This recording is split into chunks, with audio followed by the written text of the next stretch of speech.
તો સુરતમાં 20 રૂપિયાની લેતી દેતી મામલે દુકાનદાર અને ગ્રાહક વચ્ચે મારામારી। સુરતના ઓલપાડ તાલુકાના પિંજરત ગામે નજીવી બાબતે થઈ બબાલ। પિંજરત ગામે દુકાનદાર સાથે ગ્રાહકે 20 રૂપિયા વધારી લેવા બાબતે મારામારી કરી। દુકાનદારને ગ્રાહકના પરિવારે ભેગા થઈ ધારિયા સાથેના હથિયારો સાથે માર માર્યો। મારામારીની સમગ્ર ઘટનાના હચમચાવતા સીસીટીવી ફૂટેજ આવ્યા છે સામે। ઘટના અંગે દુકાનદારે ઓલપાડ પોલીસ સ્ટેશનમાં ફરિયાદ નોંધાવી છે। પોલીસે સીસીટીવી ફૂટેજના આધારે ફરિયાદ નોંધી આરોપીને પકડવાની તજવીજ હાથ ધરી છે।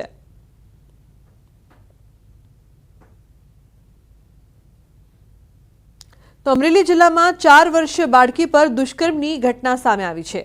બાળકીના સગ્ગા કાકાએ જ તેની પર દુષ્કર્મ આચર્યું છે। નરાધમ કાકાએ ચોકલેટની લાલચ આપી માસૂમ બાળકીને રૂમમાં બોલાવી દુષ્કર્મ આચર્યું। જોકે નવાઈની વાત તો એ છે કે આ સમગ્ર ઘટનામાં બાળકીની કાકી પણ સંડોવાયેલી હતી। ખાંભા પોલીસ સ્ટેશનમાં પોક્સો અને બળાત્કારનો ગુનો નોંધાયો છે તેમજ પોલીસ દ્વારા આરોપીની પૂછપરછ શરૂ કરાઈ છે।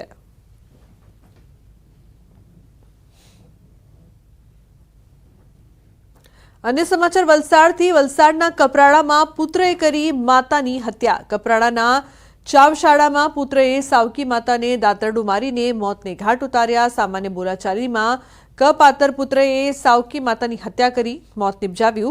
हत्या बाद पुत्र फरार थयो છે। પોલીસે મૃતદેહનો કબજો મેળવી વધુ તપાસ હાથ ધરી છે। પોલીસે હત્યારા પુત્રને ઝડપી લેવા ચક્રો ગતિમાન કર્યા। ત્યારે ઘરના ઝઘડાનો લોહિયાળ અંત આવતા સમગ્ર પંથકમાં ચકચાર મચી ગઈ છે।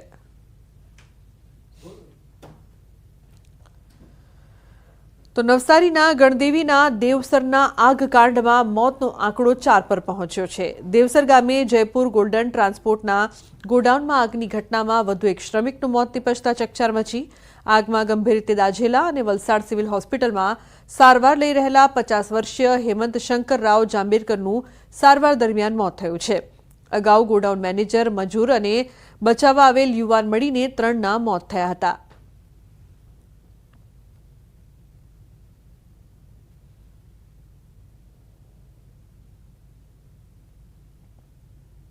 તો વલસાડ જિલ્લાના અન્ય શહેરી અને ગ્રામ્ય વિસ્તારોની જેમ પારડી નગરપાલિકામાં પણ લાંબા સમયથી રખડતા પશુઓની સમસ્યાથી લોકો પરેશાન છે। જાહેર રસ્તા પર પશુઓ અડીંગો જમાવીને બેઠા હોય છે, જેને કારણે અવરજવર કરતા વાહન ચાલકો પરેશાન થાય છે। તો બીજી તરફ અમુક લોકો પશુઓના હુમલાનો શિકાર પણ બનતા હોય છે। 2 દિવસ અગાઉ બનેલ ઘટનામાં પિતા પુત્ર ઇજાગ્રસ્ત થયા હતા। રખડતા પશુએ પિતા પુત્ર પર ગંભીર રીતે હુમલો કર્યો હતો। જાહેર બજારમાં બનેલી આ ઘટનાના કારણે ચકચાર મચી ગઈ હતી। આથી રખડતા પશુઓની સમસ્યામાંથી છુટકારો મેળવવા અનેક વખત સ્થાનિકોએ પાલિકાને રજૂઆત કરી હતી। આખરે પારડી નગરપાલિકાનું ઊંઘતું તંત્ર જાગ્યું છે અને હવે શહેરમાં અડીંગો જમાવતા રખડતા પશુઓને ઝડપી પાડવા પ્રયાસો હાથ ધર્યા છે।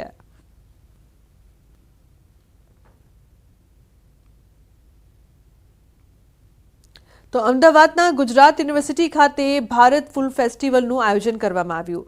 14 થી 17 તારીખ સુધી આ ફેસ્ટિવલ ચાલશે। ગુજરાત મીડિયા ક્લબ તેમજ ગુજરાત ટુરિઝમના સંયુક્ત ઉપક્રમે ફેસ્ટિવલનું આયોજન કરાયું છે, જેમાં મુખ્યમંત્રી ભૂપેન્દ્ર પટેલ અને ગૃહ રાજ્યમંત્રી હર્ષ સંઘવી પણ હાજર છે। આ એક્ઝિબિશનમાં મીડિયા, ફોટોગ્રાફરના ફોટો અને કલાકારોના ચિત્રોનું પ્રદર્શન યોજાયું।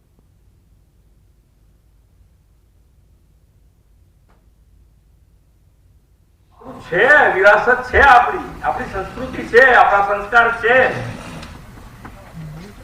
तो आपने अपना संस्कार, अपनी संस्कृति, अपनी विरासत ये बधाईने साथे राखी अने गुलामीनी मानसिकतामांथी दूर थई अने 21મી સદીમાં જન્મેલા યુવાનો જેને આપણે જેન ઝી કહીએ છીએ, એ પેઢી ગુલામીના દબાવ અને પ્રભાવથી મુક્ત હોય ये आपने सुनिश्चित करी અને આપણે સૌ સાથે મળીને આગળ વધીએ।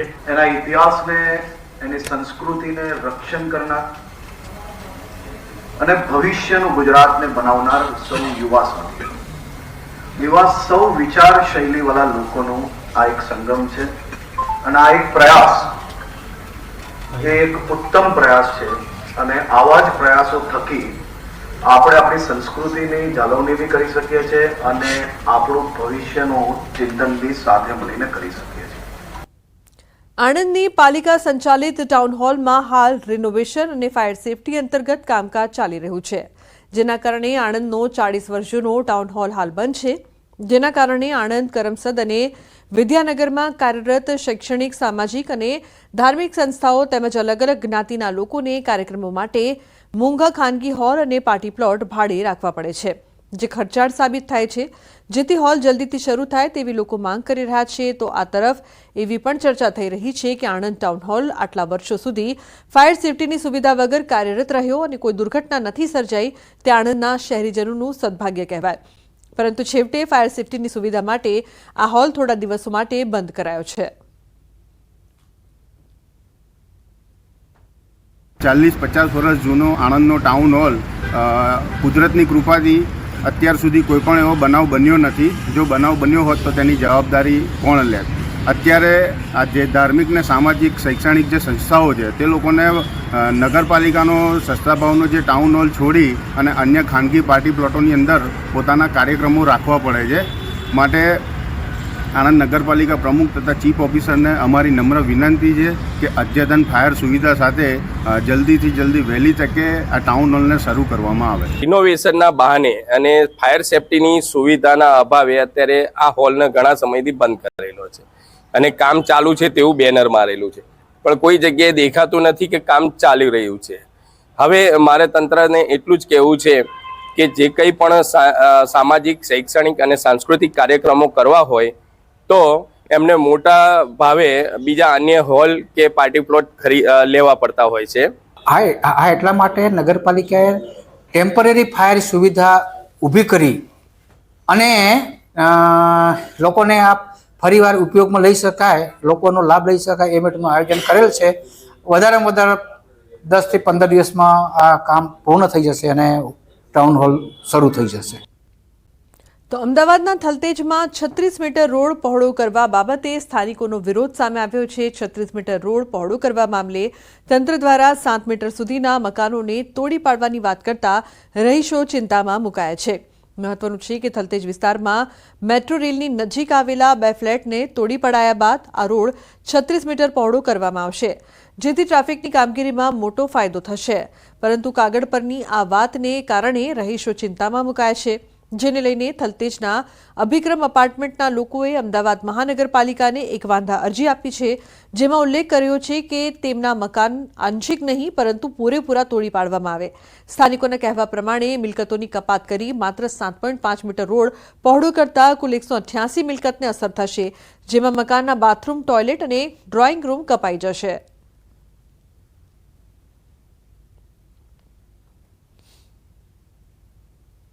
જે બાથરૂમ સંડાસ છે બરાબર છે, પેસેજ છે, આ ગેલેરી જે બહાર દેખાય છે